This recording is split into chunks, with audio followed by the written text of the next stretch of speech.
वालेकुम। मेरा नाम है रज़ा मुस्तफ़ा और मैं आज आपके साथ न्यू वीडियो लेके हाज़िर हूँ।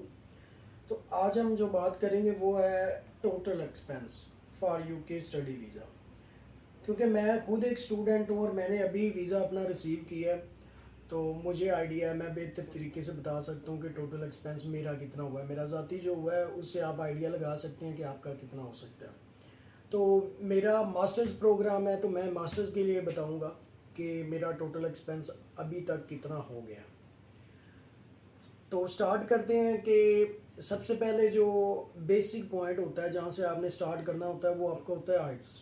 आइट्स जो है ना वो मैंने किया था प्रेपरेशन के लिए। जो मैंने पैसे लिए थे वो था 20,000 रुपया, जो मैंने किसी अकेडमी से, वो कोई 15 लेता है, कोई 20 लेता है, कोई 25-30 भी ले लेता है। तो इसके अलावा मैंने फिर पेपर जो है ना वो पेपर बेच दिया था आइट्स, और उसकी फ़ीस थी तकरीबन 64,000 रुपया। ठीक है, 20,000 मैंने प्रेपरेशन का दिया और 64,000 रुपया मैंने जो है ना वो आइट्स पेपर बेस की फ़ी पे की थी।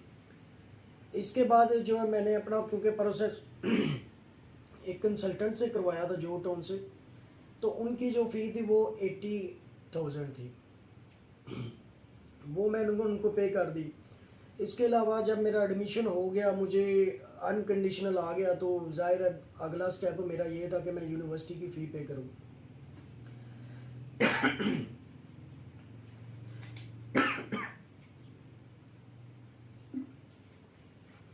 यूनिवर्सिटी की मैंने जो इनिशियल डिपॉजिट था वो मैंने 5,000 सबमिट करवाया था। तो 5,000 जो मैंने अल्फला बैंक से पे किया, तो उस पर कुछ टैक्स पड़ा था, तो वो ऑलमोस्ट मेरा कोई 18 लाख रुपया का जो है ना एक्सपेंस बना था। 20,000 जो है ना मेरा आइट्स प्रेपरेशन का हो गया, पेपर का मेरा हो गया 64,000, कंसल्टेंसी फ़ीस होगी मेरी 80,000, और यूनिवर्सिटी की फ़ी जो मैंने पे की इनिशियल डिपॉजिट वो था मेरा 18 लाख। इसको हम टोटल भी करेंगे लास्ट में। इसके बाद आ जाती है स्टेटमेंट। स्टेटमेंट कुछ लोगों की जो होती है वो उनकी अपनी होती है। अब मेरे पास अपनी नहीं थी, मैंने ज़ाहिर परचेज़ करनी थी, तो मैंने किसी बंदे से, इन्वेस्टर से परचेज़ की 2 मंथ के लिए, तो वो मुझे 4% पे मिली थी। 4% के हिसाब से वो मेरा बनता था 2 माह का तकरीबन 6,40,000 रुपया। और 10 दिन के लिए मुझे एक्स्ट्रा, कोई 1 वीक के लिए एक्स्ट्रा जो रखवानी पड़ी थी, उसके मुझे कुछ 60,000 और पड़ा था।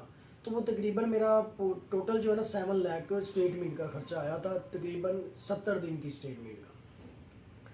उसके बाद मैंने IHS फीस का आ जाता। IHS फीस जो मेरी बनी थी वो थी तकरीबन 4,34,000 रुपया विदाउट टैक्स। और मैंने गलती मुझसे ये हुई कि मैंने जो अपनी IHS फीस है वो मैंने किसी नॉन फाइलर के अकाउंट से कर दी, क्योंकि मेरे पास वो मास्टर कार्ड था नहीं और कोई फाइलर मुझे मिल नहीं रहा था, तो वो मेरे एक दोस्त का था, मैंने फिर कर दी। और उस पर अल्लाह के फजल से मुझे 64,000 रुपया टैक्स पड़ा।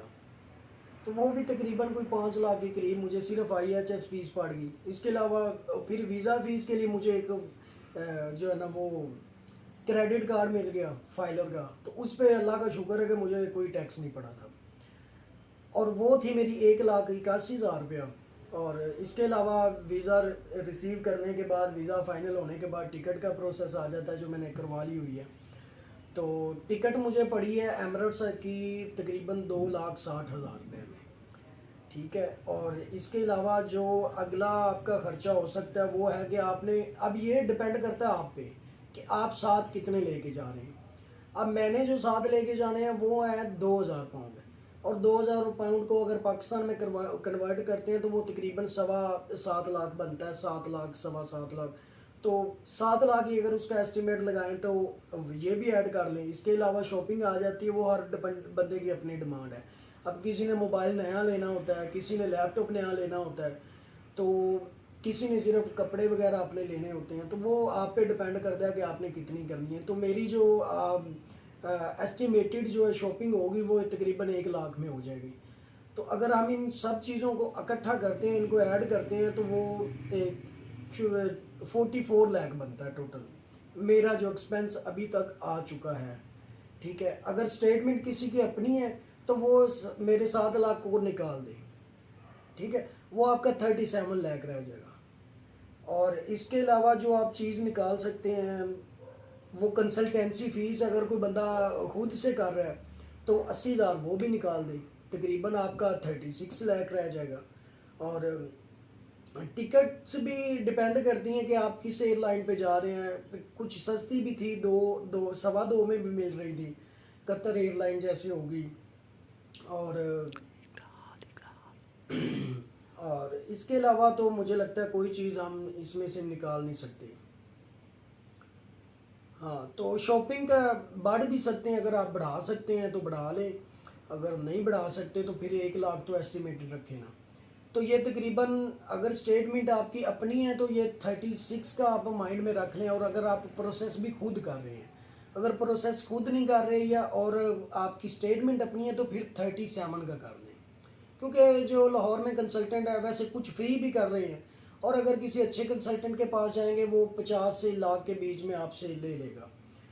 और इसके अलावा अगर स्टेटमेंट आपकी अपनी नहीं है तो फिर तकरीबन कोई 40 से 45 की, मेरा क्योंकि 44 लगा है तो आपने इस पे ये भी है ना कि मैंने तो 5,000 की है, कुछ यूनिवर्सिटीज़ 2,000 भी ले रही हैं, 3 भी ले रही हैं, 4 भी ले रही हैं, कुछ 8 भी ले रही हैं, 7 भी ले रही हैं। तो वो आप पे डिपेंड कर देता है, ये 44 लाख से बढ़ भी सकता है और भी हो सकता है। तो इस चीज़ से आप अपना अंदाज़ा खुद लगा लें कि आपका कितना लगेगा, क्योंकि हर बंदे का अपना प्रोसेस है। तो मेरा तो ये है, बाकी आप अपना खुद जानते हैं, अल्लाह बेहतर जानता है। बाकी इसके साथ मुझे इजाज़त दें, अल्लाह हाफ़िज़।